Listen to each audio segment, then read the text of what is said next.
For 43 years of his life, Edgar Cayce would lie down on a couch, place his hands on his solar plexus, and fall into a self-induced trance. In this state, he traveled through space and time, foretelling wars, diagnosing illnesses, and in some of his most intriguing readings, rewriting history. When we consider Edgar Cayce's predictions, it's also interesting to look at some of the retrocognitive statements he made, looking back into history and making statements about things you wouldn't find in the history book. The sleeping Cayce seemed to know secrets about our past that only the most high-tech instruments and years of excavating could reveal.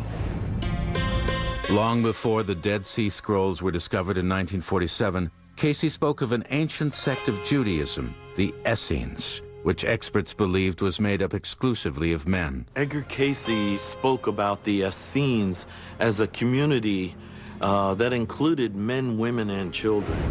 Experts remained dubious, but in the 1950s, years after Cayce's death, archaeologists uncovered skeletons of Essene women near the site of the Dead Sea Scrolls. With geology, there are some interesting things as well. Cayce suggested that at one time the Nile River flowed in the opposite direction and actually emptied directly into the Atlantic Ocean. Amazingly, in the 1980s, satellite images from the space shuttle revealed unknown river valleys beneath the driest parts of the Sahara. More imaging and on-site exploration revealed that the Nile may indeed have once flowed through the Sahara and into the Atlantic. In Edgar Cayce's lifetime, much of what he said about lost civilizations, ancient worlds, was regarded as science fiction. It really wasn't until this century, and literally the discovery of the Dead Sea Scrolls, that people have begun to look much harder and realistically at these readings as perhaps, well, maybe these aren't so far-fetched. Probably the most astounding historical readings Cayce gave had to do with the lost land of Atlantis. Atlantis, from Edgar Cayce's perspective, was the first great Eden on the earth. It predates the Eden that we know of between the Tigris and the Euphrates, the Eden of Adam and Eve. Edgar Cayce saw Atlantis as a massive continent in the middle of the Atlantic Ocean. At the time, the individuals that populated the area had a deep understanding of the forces of the universe and could actually harness some of these powers to use devices such as flying machines and crystals and so forth. But according to the readings, the Atlanteans abused their power over nature, and Atlantis disappeared in a cataclysmic disaster some 10,000 years ago. Cayce's most specifically timed prophecies said portions of Atlantis would rise again in 1968. It did not. But that year, a strange formation known as the Bimini Road was discovered in the Bahamas. Most geologists think it's beach rock.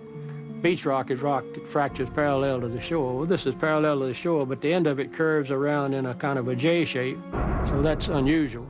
No one has gathered any conclusive evidence yet that proves Atlantis lies beneath the Bahamas.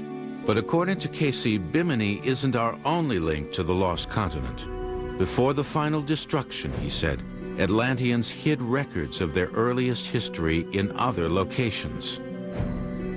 One was in the Yucatan Peninsula. The other was off the right front paw of the Sphinx in Egypt.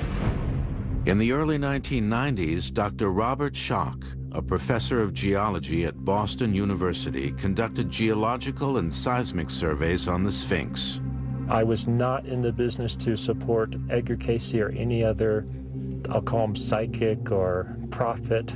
I really knew nothing about him other than his name. Schock and his team were about to make an astounding discovery. We were able to model what was underneath the Great Sphinx.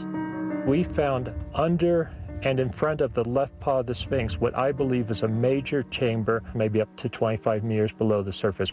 Based on its regularity, it looks like it was human carved, and not only is it definitely there, but it seems to have something in it. The way it resonated, the way it ringed, seems to indicate there's something in the chamber. Is it the Atlanteans' Hall of Records Cayce spoke of?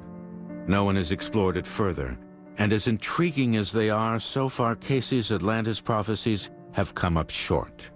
But some suggest that it's Casey's method and not his material that will have the most far-reaching effect on our understanding of ourselves and the world around us. In fact, Casey suggested that with practice, we could all do what he did. I do not believe there is a single individual that does not possess this same ability I have. If they would only be willing to pay the price of detachment from self-interest that it takes to develop those abilities. Casey was even able to describe where he got the information that came to him in trance. He said it came from the subconscious mind of the individual he was reading for, and from the Akashic records, a universal source of knowledge that held all of the pasts, presents, and unfolding futures of mankind. Edgar Casey said, ultimately, when you view it from the highest dimension, there is no time and no space. There is no future and no past. It all is occurring in one fascinating moment of expression, but time is an illusion that has purpose. Casey's readings also suggested that we could impact the future.